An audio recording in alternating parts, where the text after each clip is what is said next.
সংক্রমণের ঝুঁকি নিয়ে ঘরমুখী মানুষের ঢল, ফেরিতে উপচে পড়া ভিড়, উপেক্ষিত স্বাস্থ্যবিধি। ঢাকা টাঙ্গাইল মহাসড়কে ৩০ কিলোমিটার দীর্ঘ যানজট। করোনায় রাজধানীর বাইরে ৭০ জনের মৃত্যু, হাসপাতালে বাড়ছে অক্সিজেনের চাহিদা। রোগী নিয়ে স্বজনদের ছোটাছুটি। রাতে আসছে সিনোফার্মের ২০ লাখ ডোজ টিকা। পবিত্র হজের আনুষ্ঠানিকতা শুরু, মক্কা অভিমুখে মুসল্লিরা। মিনায় যাত্রার মধ্য দিয়ে কাল শুরু মূল কার্যক্রম। অংশ নিচ্ছেন ৬০,০০০ সৌদি নাগরিক। আজ থেকে ঢাকায় বসছে কোরবানির পশুর হাট। পুঁজি সংকটে চামড়া কেনা নিয়ে সংশয়ে আড়তদার ও ব্যবসায়ী। পর্যাপ্ত মজুদের পরও বেড়েছে লবণের দাম।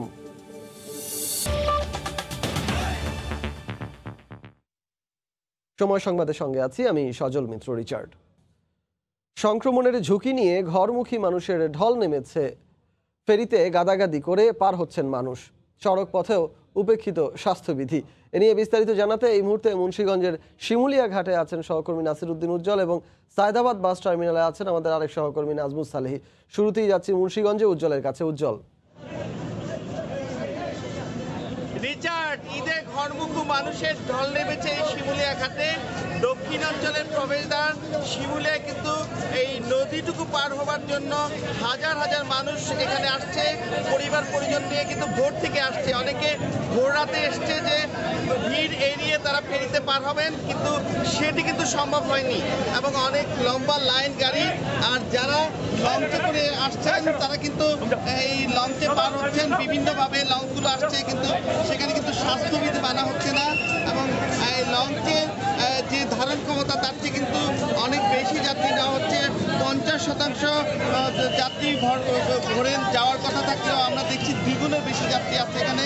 এবং এখানকার আইনশৃঙ্খলা বাহিনী তারা বলছেন আমরা চেষ্টা করছি কিন্তু সামাল দেওয়া যাচ্ছে না। কারণ হচ্ছে এখানে এই লোকের এত বেশি চাপ, সেই চাপ অনুযায়ী স্বাস্থ্যবিধি মানানোটাও মুশকিল হয়ে পড়েছে।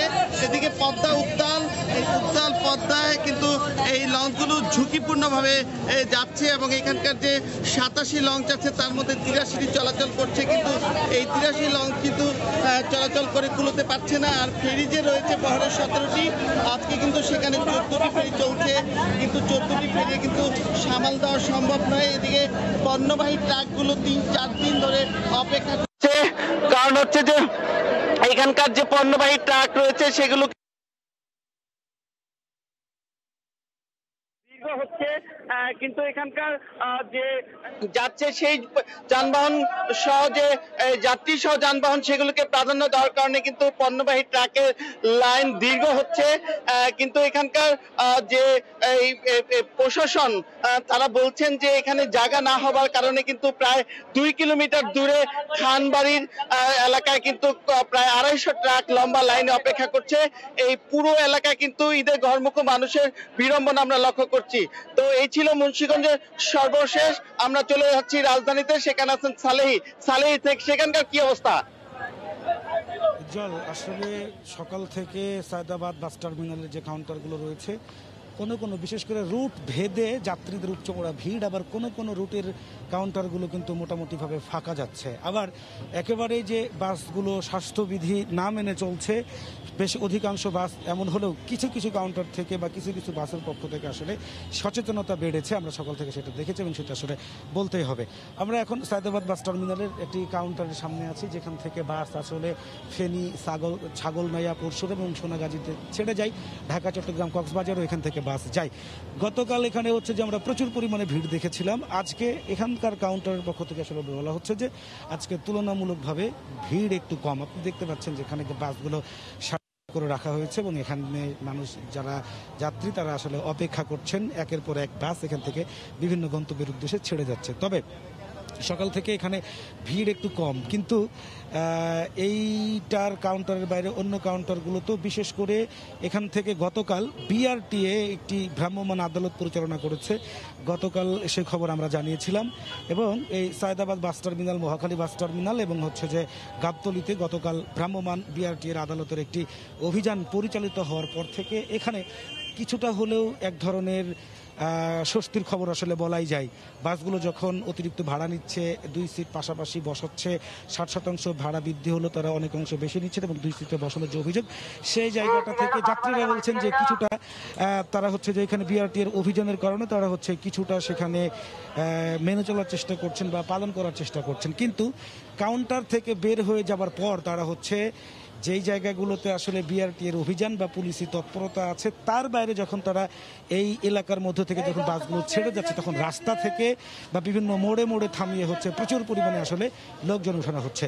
আপনি দেখছেন যে এই কাউন্টারটিতে মানুষ হচ্ছে যে এই কাউন্টারটিতে মানুষ টিকিট সংগ্রহ করার জন্য মানুষ এখানে এসে লাইনে দাঁড়িয়েছে, কিন্তু এই কাউন্টার ভিতর থেকে যে ধরনের স্বাস্থ্যবিধি অথবা যে সামাজিক দূরত্বের যে ব্যবস্থাপনা থাকার কথা ছিল সেটি তার খুব বেশি যে এখানে আছে তেমনটি নয়। আবার তবে মানুষের মধ্যে এক ধরনের এই কাউন্টারগুলোতে, এবং বিশেষ করে যেগুলো একেবারে দূরপাল্লার বাস, মনে করেন যে ঢাকা থেকে চট্টগ্রাম, কক্সবাজার, সেই সমস্ত দূরপাল্লার বাসের মধ্যে আমরা আজকে কিছুটা বিশেষ করে ছেড়ে যাওয়ার সময় কাউন্টার থেকে শৃঙ্খলা দেখেছি, এবং এটা যখন ছেড়ে গিয়ে যখন রাস্তায় যাচ্ছে তখন তারা বিভিন্ন মোড় থেকে লোকজন উঠাচ্ছে এবং তখন আসলে স্বাস্থ্যবিধি ওইখানে কোনোভাবে মানা হচ্ছে না, যাত্রীরা সেটা বলছেন। সুতরাং কাউন্টারের চিত্র একরকম এবং এখান থেকে বাসগুলা ছেড়ে যখন যাচ্ছে তখনকার চিত্র একরকম, এবং এগুলো যখন দূরে চলে যাচ্ছে তখন রাস্তায় গিয়ে তাদের চরিত্র আরও বদলে যাচ্ছে। যাত্রীরা তাদের অভিজ্ঞতা থেকে আসলে এমনটি জানিয়েছেন। তো এই ছিল আমার কাছে সায়েদাবাদ বাস টার্মিনাল থেকে সড়ক পথে ঈদ যাত্রার সর্বশেষ। রিচার্ড। ঘরমুখী মানুষের খবরাখবর জানাচ্ছিলেন সহকর্মীরা, যেটি জানাতে গিয়ে সায়েদাবাদ থেকে নাজমুস সালেহী এবং তারও আগে মুন্সিগঞ্জের শিমুলিয়া ঘাট থেকে যোগ দিয়েছিলেন আরেক সহকর্মী নাসির উদ্দিন উজ্জ্বল। এদিকে অতিরিক্ত যানবাহনের চাপে বঙ্গবন্ধু সেতুর পূর্ব প্রান্তে প্রায় 30 কিলোমিটার দীর্ঘ যানজট সৃষ্টি হয়েছে, এতে ভোগান্তি পোহাচ্ছেন যাত্রীরা। বিস্তারিত জানতে ঢাকা টাঙ্গাইল মহাসড়কে আছেন সহকর্মী কাদির তালুকদার, সরাসরি চলে যাব তার কাছে। কাদির। রিচার্ড, আপনি জানেন যে ঢাকা টাঙ্গাইল মহাসড়ক মানেই ঈদে মানুষের ঘরে ফেরা মানুষের চরম ভোগান্তি, চরম দুর্ভোগ। গত বেশ কয়েক বছর যাবৎ কিন্তু আমরা এই যে ভোগান্তি আর যে মানুষের দুর্ভোগ সেটি লক্ষ্য করে আসছি। এবছরও কিন্তু এর ব্যতিক্রম ঘটেনি। গত বৃহস্পতিবার থেকে মহাসড়কে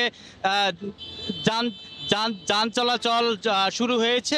সরকার কর্তৃক লকডাউন শিথিল করার পর থেকেই যে গণপরিবহন চালুর নির্দেশনা দিয়েছে, সেই নির্দেশনার পর থেকেই কিন্তু ঢাকা টাঙ্গাইল মহাসড়কে ব্যস্ততম মহাসড়কে পরিণত হয়েছে। সেই আগের যে সেই রূপ কিন্তু আবার ফিরে এসেছে।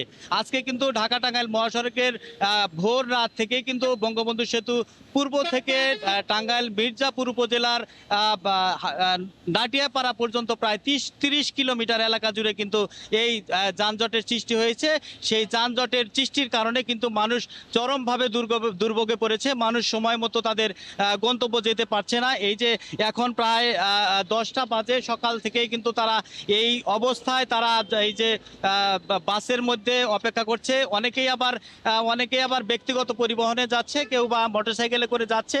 তারা কিন্তু এই যে চরমভাবে দুর্ভোগের শিকার হচ্ছে। বিশেষ করে আমি যদি আপনাকে বলে রাখি যে এই যে আজ ভোর থেকেই বঙ্গবন্ধু সেতুর যে টোল প্লাজা, সেই টোল প্লাজা কয়েক দফা বন্ধ থাকার কারণে এবং অতিরিক্ত যানবাহনের কারণে এই যানজটের সৃষ্টি হয়েছে। আমরা কথা বলেছিলাম এখানে চলাচলরত যে যাত্রী রয়েছে ঈদে ঘরমুখ মানুষের সাথে, তাদের সাথে কথা বলে যে বিষয়টি জানতে পেরেছি যে তারা আসলে এই যে ঘন্টার পর ঘন্টা অপেক্ষা করেও তারা তাদের গন্তব্যে পৌঁছানোর জন্য চেষ্টা করছে। তারা বাড়ি গিয়ে তাদের পরিবার পরিজনের সাথে ঈদ করার জন্য তারা উন্মুখ হয়ে আছে। তাদের এই যে কষ্ট, এই কষ্টও কিন্তু তারা মনে করছে না, কষ্টকে তারা সাদরে গ্রহণ করেই কিন্তু তারা চলে যাচ্ছে। আমরা আরো কথা বলেছিলাম এখানে যে কর্তব্যরত পুলিশ রয়েছে, সেই পুলিশের সাথে কথা বলে যে বিষয়টি জানতে পেরেছি, তারা আমাদেরকে বারবার জানিয়েছে যে এই যে এদিকে সিরাজগঞ্জ এলাকায় অর্থাৎ বঙ্গবন্ধু সেতু পশ্চিম এলাকায় যে কয়েকটি 23টি জেলা রয়েছে, সেই 23টি জেলার গাড়ি কিন্তু ঠিকমতো চলাচল করতে পারছে না। কারণ সিরাজগঞ্জের যে বঙ্গবন্ধু সেতুর যে পশ্চিম অংশ রয়েছে, সেই পশ্চিম অংশে খানাখন্দ এবং রাস্তা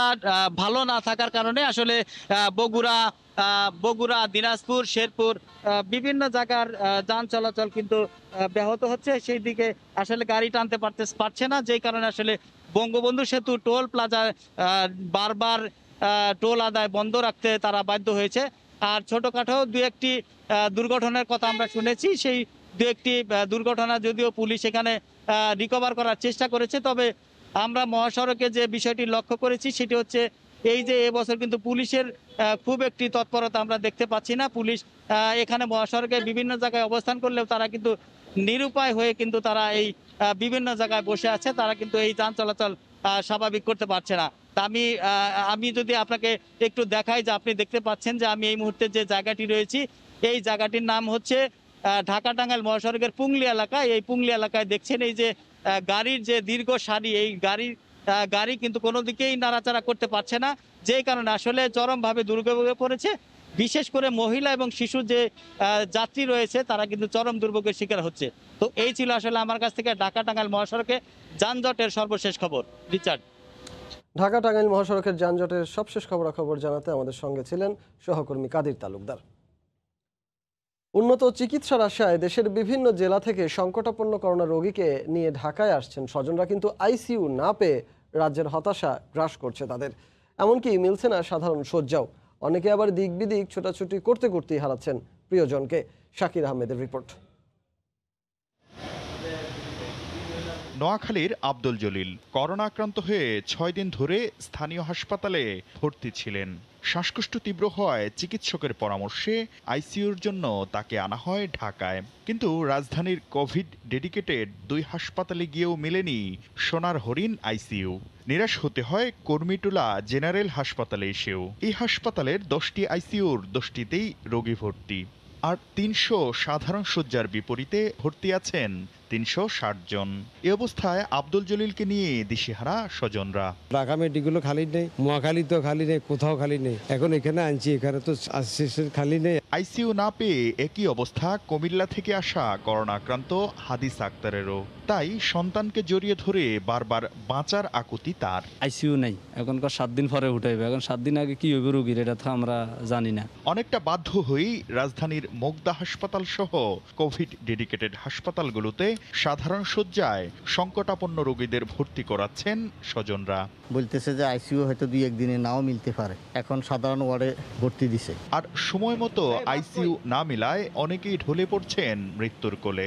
তাদেরই একজন চুয়াডাঙ্গার আব্দুল কুদ্দুস। মেয়ে রেজিনা সুলতানা অনেক কষ্টে বাবার জন্য আইসিইউর ব্যবস্থা করতে পারলেও বাঁচাতে পারেননি বাবাকে। ওনার ফুসফুসের অবস্থা অনেক ক্রিটিক্যাল ছিল, যার কারণে ওনাকে বাঁচানো সম্ভব হয় নাই। রাতে রাজধানীর কোভিড ডেডিকেটেড এসব হাসপাতালগুলোতে সৃষ্টি হয় এক ভয়াবহ পরিবেশ। প্রয়োজনীয় আইসিইউ না পেয়ে কেউ কেউ ছুটছেন এক হাসপাতাল থেকে অন্য হাসপাতালে, আর যারা আইসিইউ পেয়েছেন তাদের অনেকেই লড়ছেন জীবন মৃত্যুর সন্ধিক্ষণে। মহামারীর এ সংকট কাটিয়ে নতুন সূর্যোদয় দেখবে পৃথিবী, এমন প্রত্যাশা সকলের। শাকির আহমেদ, সময় সংবাদ, ঢাকা। সময় সংবাদে আরও থাকছেন। করোনাকালে চরম অনিশ্চয়তায় কক্সবাজারের মৎস্যজীবীরা। সাগরে মাছ ধরায় 65 দিনের নিষেধাজ্ঞায় বেকার কয়েক হাজার মানুষ। সরকারি সহায়তার দাবি।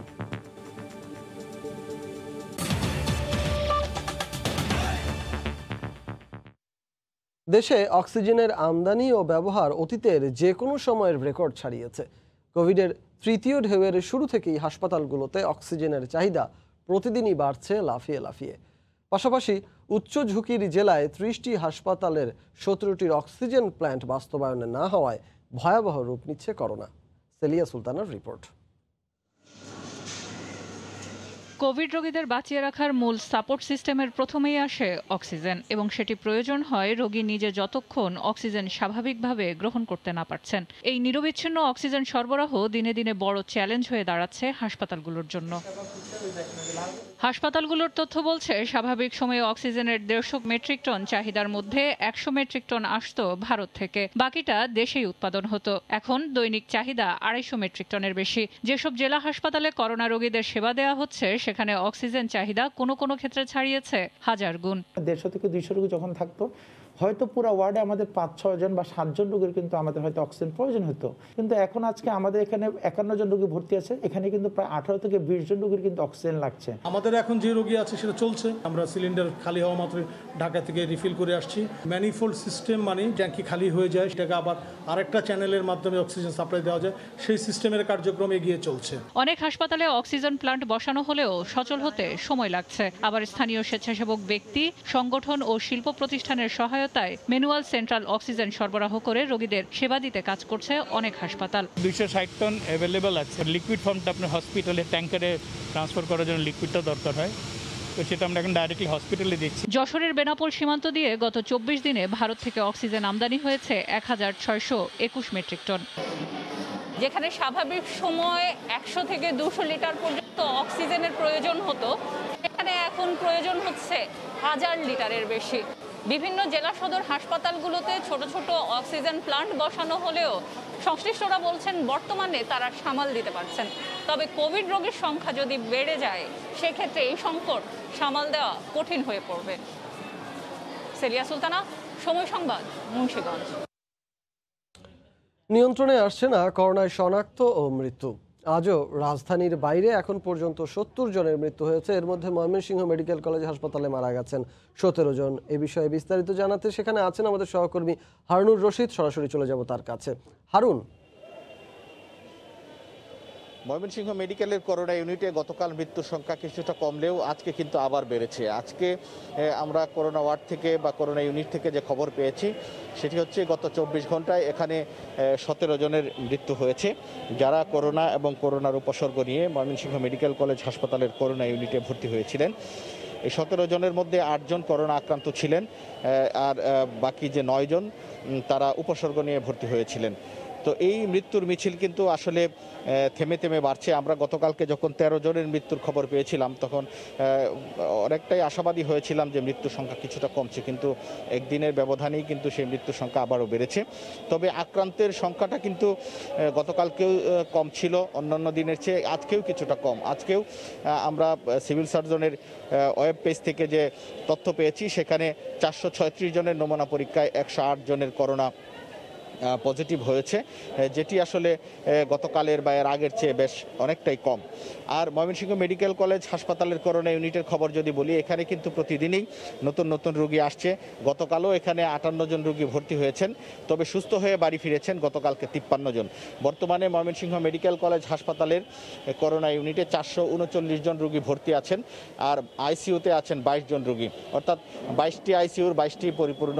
এবং আমরা হাসপাতাল কর্তৃপক্ষ এবং করোনা ওয়ার্ডের রোগীর স্বজনদের সাথে কথা বলে যেটি জানতে পেরেছি যে আইসিইউর তীব্র সংকট, বিশেষ করে ময়মনসিংহ মেডিকেলে যে সমস্ত রোগী আসছেন তাদের বেশিরভাগই এখন কিন্তু মুমূর্ষ রোগী, এবং যাদের বেশিরভাগেরই আইসিইউ সুবিধা প্রয়োজন, কিন্তু এই 22টি আইসিইউ সবসময় পরিপূর্ণ থাকে, এখানে খালি হওয়া সাপেক্ষে পায়, যার কারণে সিরিয়াল দিয়ে এখানে রোগী ভর্তি করতে হয়। তো এই ছিল আমার কাছে ময়মনসিংহ মেডিকেল থেকে করোনা পরিস্থিতির সর্বশেষ খবর। ময়মনসিংহের করোনা পরিস্থিতির সবশেষ খবরাখবর জানাতে ময়মনসিংহ মেডিকেল কলেজ হাসপাতালের সামনে থেকে যোগ দিয়েছিলেন সহকর্মী হারুন। পর্যাপ্ত মজুদ থাকার পরও কোরবানির ঈদ সামনে রেখে বেড়েছে লবণের দাম। চামড়ার আড়তদার ও পাইকারি লবণ বিক্রেতাদের অভিযোগ, মিল মালিকরা সিন্ডিকেট করে আগেই বস্তা প্রতি 150 টাকা বেশি দামে বিক্রি করছেন। হাজিরা শিউলির রিপোর্ট। প্রতি বছরই কোরবানির আগে কৃত্রিম সংকট তৈরি করে লবণের দাম বাড়িয়ে দেয় অসাধু সিন্ডিকেট। উৎপাদন ভালো হওয়ায় এবছর সংকট না থাকলেও বৃষ্টির অজুহাতে কোরবানির 3 সপ্তাহ আগ থেকেই লবণের দাম ঊর্ধ্বমুখী। আড়তদারদের অভিযোগ, 560 টাকার লবণ এখন পাইকারি পর্যায়ে 670 থেকে 700 টাকা এবং খুচরা পর্যায়ে বিক্রি হচ্ছে 750 থেকে 800 টাকায়। কেতিনিয়া 25 দিন আগে লবণের দাম ছিল 500 থেকে 550, এখন বর্তমানে এক বস্তা 72 কেজি লবণের দাম হয়ে গেছে 750 থেকে 800 টাকা। যারা সংঘবদ্ধ, যারা সিন্ডিকেট করে লবণের দামকে উঠানো, বাড়ানোর, কমানোর জন্য, তাদের বিরুদ্ধে যথাযথ ব্যবস্থা নেওয়া হোক। পাইকারি বিক্রেতারা বলছেন করোনার কারণে এবার লবণের বাড়তি চাহিদা নেই। এরপরও নারায়ণগঞ্জ, কক্সবাজার ও চট্টগ্রামের মিল মালিকরা লবণ মজুদ রেখে কোরবানি উপলক্ষে বাড়তি দামে বিক্রি করছে। লবণ ছাড়তেছে না, তারা ধরে রাখছে লবণকে, যে সামনে কোরবানি আছে, এই উপলক্ষে চামড়াতে লবণ প্রচুর লাগবে।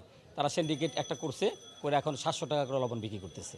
যদিও মিল মালিকরা বলছেন মে মাসে সিজন শেষ হওয়ার পর প্রতি বছরই লবণের দাম কেজিতে 1 থেকে 2 টাকা বাড়ে, নতুন করে দাম বাড়েনি। মেয়ের লাস্টিতে যখন প্রোডাকশন বন্ধ হয় সব বছরই 1-1.5 টাকা কেজিতে বাড়ে, এবারও তাই হয়েছে, কিন্তু এটা আসলে সহনীয় পর্যায়ে আছে। বিসিক চেয়ারম্যান বলছেন চাহিদার চেয়ে লবণের মজুদ বেশি আছে, কেউ কারসাজির চেষ্টা করলে ব্যবস্থা নেওয়া হবে। আমাদের লবণের দাম বাড়ে নাই, বাড়ার কোনো কারণ নাই। ঈদকে সামনে রেখে লবণের জন্য আমরা একটা মনিটরিং কমিটি করেছি, আমরা কন্ট্রোল রুম খুলেছি, কড়া নির্দেশ দিয়েছি এই লবণ নিয়ে কোনো কারসাজি চলবে না। বিসিকের তথ্য মতে কোরবানির পশু চামড়া সংরক্ষণে মোটা লবণের প্রয়োজন হয় 82 থেকে 85 হাজার মেট্রিক টন, বর্তমানে মজুদ আছে 1 লাখ টনেরও বেশি। করোনাকালে চরম অভাব অনটন আর অনিশ্চয়তার মধ্য দিয়ে দিন কাটছে কক্সবাজারের মৎস্যজীবীদের। তার উপর সাগরে 65 দিন মাছ ধরার নিষেধাজ্ঞা চলমান, এতে বেকার হয়ে পড়েছেন কয়েক হাজার নারী ও পুরুষ শ্রমিক। আরো জানাচ্ছেন সুজাউদ্দিন রুবেল। সাগরে মাছ শিকারে 65 দিনের নিষেধাজ্ঞা, তাই বাঁকখালী নদীতে নেই মাছ ধরার ট্রলারের আসা যাওয়ার ব্যস্ততা। উপকূলে নোঙর করা শত শত ট্রলার।